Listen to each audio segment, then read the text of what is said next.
Hello guys, welcome to all of you. इस video में हम लोग पढ़ने जा रहे हैं न्यूटन रैप्सन मेथड। इससे पिछली वीडियो में हमने बाइसेक्शन मेथड पढ़ा और उसमें भी हमने देखे कि इंपॉर्टेंट क्वेश्चन क्या होंगे। और इस वीडियो में हम लोग पढ़ने जा रहे हैं Newton Raphson method. Newton Raphson method भी तब यूज किया जाता है जब हम किसी पॉलिनोमियल के रूट्स फाइंड आउट करने होते हैं। तो वही हम इससे सीखेंगे कि एक पॉलिनोमियल के रूट्स आप कैसे फाइंड आउट कर सकते हो by using Newton Raphson method. तो देखिए, न्यूटन रैप्सन मेथड कैसे यूज करना है। सबसे पहला स्टेप क्या है न्यूटन रैप्सन मेथड को यूज करने के लिए? सबसे पहले क्या करना है आपको? Locating the root of the equation. सबसे पहले आपको जो आपकी इक्वेशन है, जो भी पॉलिनोमियल दिया है, ठीक है, एफ एक्स, उसका आपको रूट को लोकेट करना है। ठीक है, उसके रूट को लोकेट करना है। हमें ये देखना है कि उसका रूट कहां पर होगा। और किसी भी पॉलिनोमियल या फिर किसी भी इक्वेशन का रूट आपको देखना है तो मैंने आपको बताया था पहली वीडियो में भी, आपको क्या करना है, आपको एक इंटरवल लेना है। सपोज क्लोज इंटरवल लिया आपने ए और बी, और वो इंटरवल के बीच में ही आपका रूट होगा। किस केस में होगा? कि अगर फंक्शन की वैल्यू पॉइंट ए पर क्या आ जाए, जो भी आए, और फंक्शन बी पर जो भी वैल्यू आए, उन दोनों का साइन अपोजिट हो। ठीक है, जैसे कि अगर यहाँ पर ए पॉइंट पर जो फंक्शन की वैल्यू आ रही है इस फंक्शन की, ठीक है, जैसे सपोज अपना जो एफ एक्स है वो एक इक्वेशन है, पॉलिनोमियल है, quadratic equation, a x square plus b x plus c है ना। तो इस फंक्शन की इस पॉइंट ए पर जो वैल्यू आ रही है वो सपोज आ रही है पॉजिटिव वैल्यू दे रहा है। ठीक है, जैसे ही ए यानी कोई नंबर होगा, सपोज 1, 2 है ना, तो 1 को जैसे ही आप रख रहे हो, ए को रख रहे हो यानी कि, तो उस फंक्शन की वैल्यू पॉजिटिव आ रही है। और जैसे ही क्या रख रहे हो, फंक्शन पे बी को रख रहे हो यानी कि 2 को रख रहे हो, तो उसकी वैल्यू नेगेटिव आ रही है। या इसका अपोजिट, कि ए रखने पर नेगेटिव आ जाए और बी पर पॉजिटिव आ रही है। तो इस केस में हम कहते हैं कि जो इस फंक्शन का रूट है वो ए और बी यानी कि 1 और 2 के बीच में एग्जिस्ट करता होगा। अब ऐसा क्यों कहते हैं हम, ये भी मैंने आपको बताया था पिछली वीडियो में, कि भाई उसके कहने का कारण ये है कि अगर आप इसके ग्राफ को समझें, किसी भी फंक्शन के ग्राफ को समझें, तो सपोज अगर ये कोई ग्राफ जा रहा है ना, ये कोई ग्राफ जा रहा है और इस तरीके से है, ठीक, किसी फंक्शन का ग्राफ इस तरीके से है, और आपने सपोज पॉइंट चूज कर लिया ए यहां पर और बी यहां पर, है ना, नंबर्स हैं तो नंबर लाइन पर आपने ए और बी चूज कर लिया। तो आप देखो, अब ये एक सपोज एक इक्वेशन है, उस इक्वेशन का सॉल्यूशन क्या है? इस इक्वेशन का सॉल्यूशन यानी कि इसकी वैल्यू, है ना, इसका रूट कौन सा होगा? ये पॉइंट इसका रूट होगा। तो ए और बी पर अगर फंक्शन की वैल्यू देखो, ये फंक्शन है ना, ये एक्स है, और ए और बी आपने चूज कर लिया, और इस पर फंक्शन की वैल्यू देखो, तो ये आपकी फंक्शन की वैल्यू आ गई, ये ठीक, ये आ गई एफ ए। ये फंक्शन की वैल्यू इस पॉइंट पर आ गई, सपोज एफ बी। अब एफ ए और एफ बी दोनों ही पॉजिटिव आ रहे हैं। इस केस में ए और बी दोनों ही पॉजिटिव आ रहे हैं, तो क्या फंक्शन मतलब जो हमारा रूट है वो क्या इसके बीच में एग्जिस्ट कर रहा है? नहीं कर सकता, कभी कर ही नहीं सकता। आप कोई भी दो पॉइंट ले लो जहां पर ये फंक्शन क्या आ रहा है, पॉजिटिव आ रहा है, ठीक, तो वहां पर आपका रूट एग्जिस्ट नहीं करेगा। लेकिन सपोज आपने यहां पर ना लेकर बी पॉइंट को आपने क्या ले लिया होता, इस जगह पर ले लिया होता, यह आपका बी पॉइंट होता, ठीक। तो अब आप देखोगे फंक्शन की वैल्यू क्या आ रही है इस बी पॉइंट पर। इस बी पॉइंट पर जो फंक्शन की वैल्यू आ रही है वो आपका एफ बी आ रही है, और जो कि नेगेटिव वैल्यू है क्योंकि नीचे की तरफ है ना, तो ये एफ बी यहाँ पर एफ बी की वैल्यू क्या आएगी, नेगेटिव, और एफ ए की पॉजिटिव आ रही है। तो इस केस में जब क्या है, ए और बी हम इस तरीके से चूज करते हैं कि एक की वैल्यू पॉजिटिव आती है, एक की वैल्यू नेगेटिव आती है, तो इसका मतलब यह है कि कम से कम एक जो वो होगा रूट, तो वो तो एग्जिस्ट कर रहा होगा उन दोनों के बीच में, है ना। तो ऐसे ही अब अगर मैं दूसरा देखूं, एक एग्जांपल और लूं, तो अब सपोज आप ये ना लेते, ए ये ना लेते, आप क्या लेते, आप ए यहां पे ले लेते और बी को यहां पर ले लेते, हाँ। तो इस केस में एफ ए की वैल्यू क्या आती, नेगेटिव आती, नेगेटिव वैल्यू आ जाती है एफ ए की वैल्यू क्या आती है, नेगेटिव वैल्यू आती है नीचे की तरफ, और एफ बी की वैल्यू भी क्या आती, फंक्शन की वैल्यू भी नेगेटिव आती। इस केस में भी क्या कोई रूट बीच में लाई कर रहा है, रूट तो यहाँ पर है ना, शून्यक जिसे कहते हैं जीरो इस इक्वेशन का, वो तो यहाँ पे लाई कर रहा है।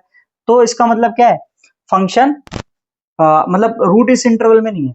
तो आपको जब भी आप किसी फंक्शन का रूट या फिर मतलब जीरो आपको निकालना है, तो आपको ऐसा इंटरवल लेना पड़ेगा जहां पर ऐसा इंटरवल लेना पड़ेगा ए और बी कि एफ ए और एफ बी के साइन क्या अपोजिट हो, यानी कि अब अपोजिट साइन होंगे तो एक पॉजिटिव होगा एक नेगेटिव, पॉजिटिव नेगेटिव की मल्टीप्लाई जब आप करेंगे तो नेगेटिव वैल्यू ही आएगी। तो क्या होगा, ये value F A into F B वाली जो वैल्यू है वो ऑलवेज क्या आएगी, लेस देन जीरो आएगी। हाँ, जब भी आप क्या करेंगे, अपना इंटरवल इस तरीके से लेंगे ए और बी कि इन दोनों पर जो फंक्शन की वैल्यू है वो अपोजिट साइन रखें, तो ये आएगा हमेशा। तो ये कंडीशन जो है locating the root of the equation, ये आपको पहले सेटिस्फाई करानी है। आपको दिए होंगे, ठीक है, इंटरवल डिफरेंट, और तो उनमें आप चेक करिए कि किन दो पॉइंट्स पर जो फंक्शन की वैल्यू है वो चेंज हो रही है ना। तो जैसे कि अगर आपके पास ऐसा दिया हुआ है कि x ये दिया हुआ है, फंक्शन की वैल्यू ये दी हुई है, हाँ, तो 1 2 3 4 इस पर वैल्यू ऐसी आ रही है 2, है ना, 6 आ रही है, यहाँ पर माइनस का 7 आ रही है, यहाँ पर 8 आ रही है। तो रूट कहाँ पे लाई कर रहा होगा, ठीक है, तो आप देखो यहाँ पर इधर तो फंक्शन की वैल्यू क्या थी, या फिर इसको ये समझ लो माइनस का 6 आ रहा होगा ना। तो क्या है, यहां पर क्या है, यहां पर पॉजिटिव वैल्यू है, इस पॉइंट के लिए पॉजिटिव है, तो दोनों के लिए पॉजिटिव है, तो यहां पर तो रूट लाई नहीं कर सकता, लेकिन इसके लिए पॉजिटिव है, इसके लिए नेगेटिव है। अब पॉजिटिव से नेगेटिव जाने में फंक्शन में कम से कम एक रूट तो आ गया होगा ना। तो ये जो इंटरवल है 2 और 3, इसके बीच में एक रूट तो होगा, है ना। तो ये हो गया। अब ये नेगेटिव है, ये भी नेगेटिव है, तो इनके बीच में भी नहीं हो सकता, ये नेगेटिव है तो ये भी नेगेटिव है ना। तो इस तरीके से आपको देखना है। तो पहली चीज क्या है, locating the root of the equation, वो आपको लोकेट करना है कि भाई किस इंटरवल में, इंटरवल आपने पहले निकाल लिया, ठीक है। तो न्यूटन रैप्सन मेथड में भी फर्स्ट स्टेप क्या है आपका, यही है, locating the root of the equation. Clear है। और एक और चीज कि इस इंटरवल में जो आपका फंक्शन है वो क्या होना चाहिए, कंटिन्यूस होना चाहिए। ऐसा नहीं हो कि जो फंक्शन हो वो डिसकंटिन्यूस हो।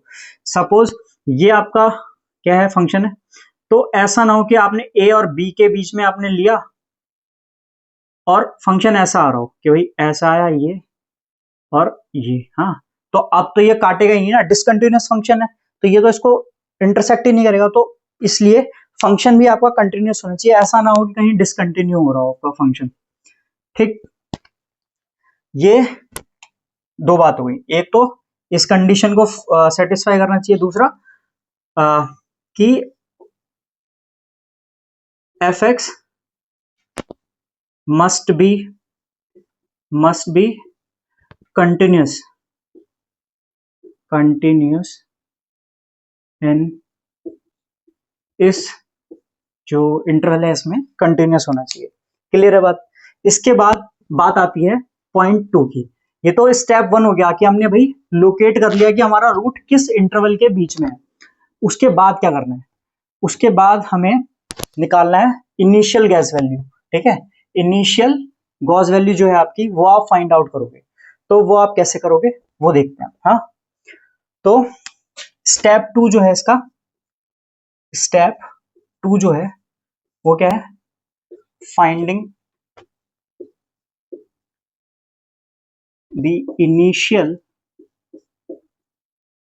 ठीक है, finding the initial guess value. और इनिशियल गैस वैल्यू को हमने देखा था कि एक्स आई एन कहते हैं हम, है ना। जो बाइसेक्शन मेथड था वहां पर भी हमने ये यूज की थी, और इसको एक्स आई एन कहते हैं। क्लियर है बात। अब क्या है, इसको कैसे निकालते हैं इसमें, देखो बाइसेक्शन मेथड में इजी था कि भाई बाइसेक्शन मेथड है, जो भी हमने पहले क्या करा, लोकेट करा रूट को कि इस इंटरवल में होगा, फिर उस इंटरवल को हम हाफ करते जाते थे इस मेथड से कि भाई एक्स आई एन निकालना है, वेरी गुड, ए और बी हमने निकाल लिया था, ये इंटरवल निकाल लिया था। अब a प्लस बी करके बाय 2 कर देते थे हम। क्लियर है? तो बाइसेक्शन मेथड में आपको समझ में आ गया हम क्या करते थे कि जो भी हमारा इंटरवल था उसको क्या कर देते थे हम, हाफ कर देते थे, उससे इनिशियल गैस वैल्यू आ जाती थी। फिर हम देखते थे कि ये जो पॉइंट है इस पॉइंट पर वैल्यू पॉजिटिव है या नेगेटिव, तो फिर से हम वही रखते थे कि भाई अगर इस पर नेगेटिव आ रही है तो उसको पॉजिटिव वाले के संग लेकर फिर से हाफ कर देना। तो ये मेथड करते थे हम बाइसेक्शन मेथड में।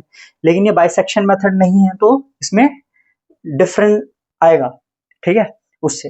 तो न्यूटन रैप्सन मेथड में क्या करते हैं, तो न्यूटन रैप्सन मेथड में आपने क्या करा, पहले वैल्यू निकाली फंक्शन की, आपको पता होनी चाहिए पॉइंट ए पर आपने क्या वैल्यू निकाली है ना, और फंक्शन की पॉइंट बी पर आपने वैल्यू निकाल ली। अब ऑब्वियस बात है अगर ये नेगेटिव है तो ये पॉजिटिव होगी, या ये पॉजिटिव है तो ये नेगेटिव होगी। क्लियर है बात? लेकिन अब इसका कुछ मैग्नीट्यूड भी तो होगा, तो अब क्या करते हैं हम इसका मैग्नीट्यूड निकाल लेते हैं यहाँ से, कि जो भी मैग्नीट्यूड है इसका, यानी कि मॉड निकाल लिया।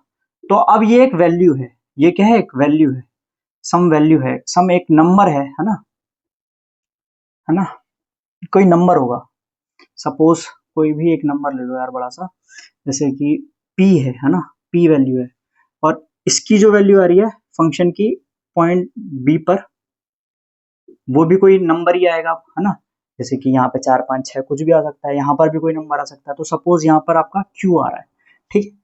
तो अब ये एक नंबर्स आ गए। अब इन नंबर्स को कंपेयर करते हैं, हम क्या करते हैं, कंपेयर करते हैं कि फंक्शन की वैल्यू a पर कितनी है और फंक्शन की वैल्यू b पर कितनी है, ठीक है। जब आप ये कंपेयर करते हो इसके मॉड की वैल्यू नेगेटिव साइन के साथ नहीं, क्योंकि अगर नेगेटिव साइन के साथ आप करेंगे तो हमेशा क्या होगा, नेगेटिव वाला छोटा आ जाएगा, है ना, और क्या आएगा, पॉजिटिव वाला बड़ा आ जाएगा। तो अब इन दोनों में से चेक करते हैं कि भाई मैग्नीट्यूड किसका क्या है, कम है या ज्यादा है ना। तो अगर जैसे कि अगर हम कंपेयर कर रहे हैं और हमारा क्या हो गया, ए का मैग्नीट्यूड कम आ रहा है, सपोज ए का मैग्नीट्यूड क्या कम आ रहा है, इनको करा, अब मैं नंबर्स में समझा देता हूँ ना। सपोज इसको आपने करा तो ये आपका आ गया 3 और ये आ गया 5, तो आप देखेंगे कि मैग्नीट्यूड ऑफ एफ ए जो है वो कम है मैग्नीट्यूड ऑफ एफ बी से। तो उस केस में क्या होगा, हमारी इनिशियल गैस वैल्यू जो होगी वो हमारी ए हो जाएगी, क्या हो जाएगी, ए हमारी इनिशियल गैस वैल्यू हो जाएगी, ठीक। लेकिन इफ कंपेयर करने पर क्या आ गया, हमारा फंक्शन में मॉड ए की जो वैल्यू है वो क्या आ गई, वो ज्यादा आ गई, बड़ी आ गई, इससे एफ बी से। तो आपका जो इनिशियल गैस वैल्यू है वो क्या आ जाएगी, वो आ जाएगी आपकी बी। तो कहने का मतलब यह है कि भाई इनिशियल गैस वैल्यू क्या होगी, जिसका भी मैग्नीट्यूड कम होगा, वो पॉइंट है ना, फंक्शन की वैल्यू का मैग्नीट्यूड जो है वो जिस पॉइंट पर कम होगा वो वाला पॉइंट आ जाएगा। जैसे कि एफ ए पर जो मैग्नीट्यूड निकाला है वो कम है, तो ए आपका क्या हो जाएगा, इनिशियल गैस वैल्यू, ऐसे यहाँ पर बी हो जाएगी। तो आपको क्या चेक करना है कि किस पर फंक्शन का जो मैग्नीट्यूड है वो कम आ रहा है, इस तरीके से आप गैस वैल्यू निकाल लेते हैं। अब आपने गैस वैल्यू निकाल ली, उसके बाद क्या, थर्ड स्टेप आता है, आपको अब सक्सेसिव गैस वैल्यूज निकालनी है ना। सक्सेसिव आपको क्या करना है, गैस वैल्यूज बतानी है, तो वो आइट्रेशन प्रोसेस के द्वारा होता है, ठीक है, न्यूटन रैप्सन मेथड में। तो ये हमारा स्टेप 2 हो गया। क्लियर है बात? अब स्टेप 3 आता है, ठीक, स्टेप 3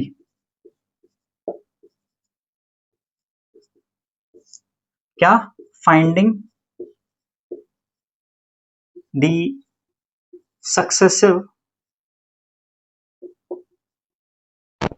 गैस वैल्यू, जी और वी लिखते हैं सिंपली, ठीक है। तो इसके लिए क्या है, इसके लिए यहां पर एक फॉर्मूला है जिससे आप क्या कर सकते हो, सक्सेसिव गैस वैल्यू निकाल सकते हो विद आइट्रेशन प्रोसेस, है ना। तो आपने क्या करा, सिंपली आपको आपको यहां पर पता होना चाहिए एक्स एन, आपको पता है अगर, तो ये फॉर्मूला है क्या, न्यूटन, इसका फॉर्मूले का नाम है, ठीक है, क्या, न्यूटन रैप्सन,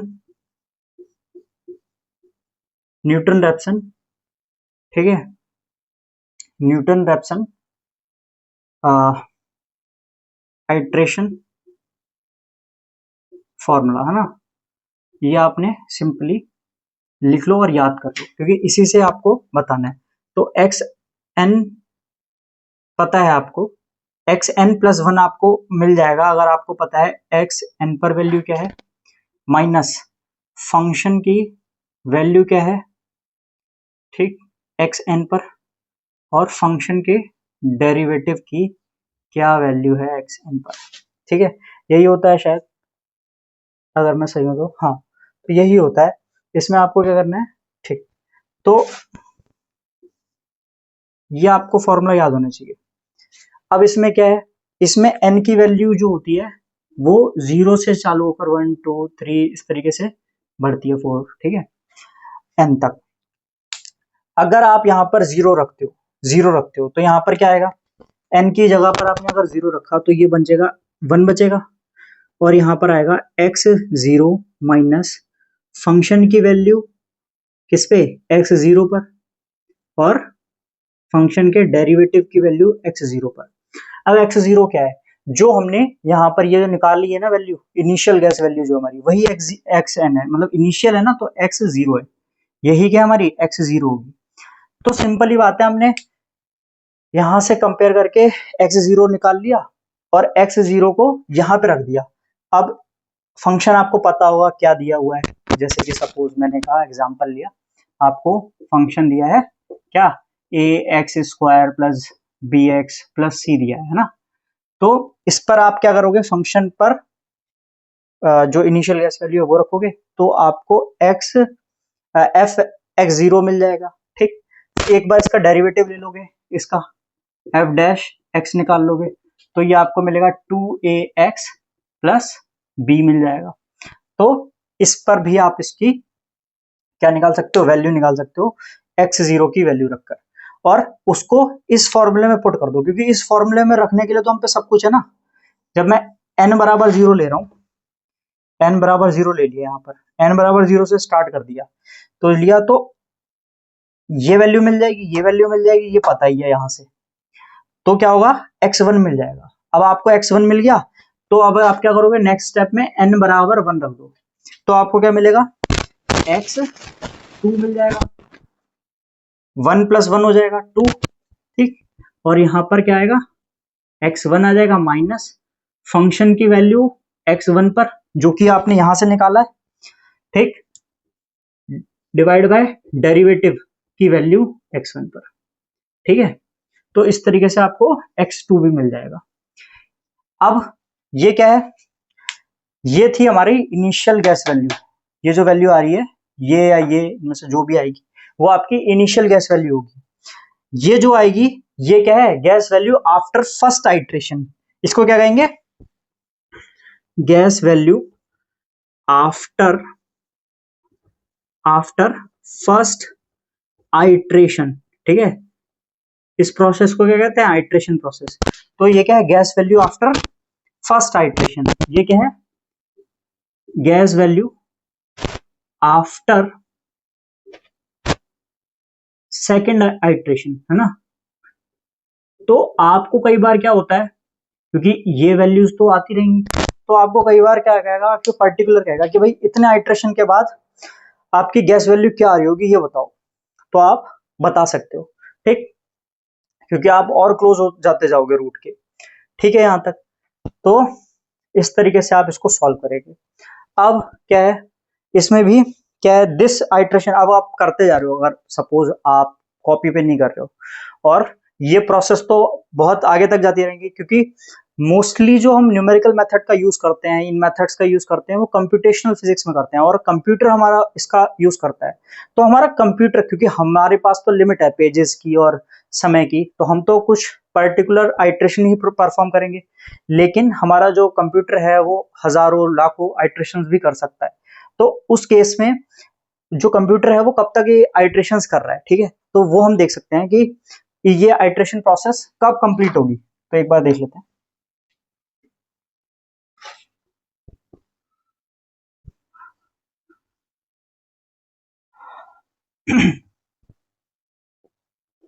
ठीक है,